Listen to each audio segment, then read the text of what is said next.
definitivno je, da je čas samostojne Slovenije najbolj plodno obdobje v zgodovini slovenskega naroda, vendar pa seveda na vseh področjih, ki jih sedaj ne bi našteval, nismo bili najbolj uspešni. Eno izmed takšnih je sigurno neenakomerni razvoj Slovenije, zato je pravi odgovor na to vprašanje pokrajine in so pokrajine torej edina prava rešitev. Dosedanja vsa zakonodaja ni pomagala pravzaprav nič. Torej, edini pravi odgovor je, ki ga je pripravila ta vlada, ta koalicija, skupaj, moram poudariti, z pomočjo opozicije ob spremembi ustave in to tudi poudarjamo v bodoče, tudi skupaj z opozicijo bomo ustanovili pokrajine.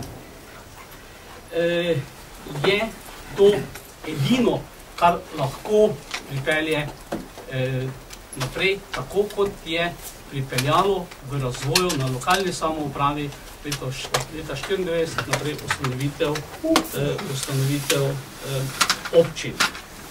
Seveda ni res, kar so sedaj spoznali tudi v opoziciji, da bi s tem povečevali davke, da bi s tem povečevali administracijo, ampak da dejansko prenašamo 1 milijardo 300 evrov na regionalno raven, da je od tega preko 700 milijonov namenjenih za razvojne projekte in seveda, da bomo na ta način prenesli tudi cirka 4200 delovnih mest na regionalno raven, kar bo imelo za posledico, da se radniki več ne bodo tako množično dnevno selili v Ljubljano na delovna mesta, ampak da bodo tisti ostali v Prekmurju, Zasavju, Gorenjskem in tako dalje. Danes vsi vemo, da dejansko z 1 evra na lokalni ravni naredimo 3.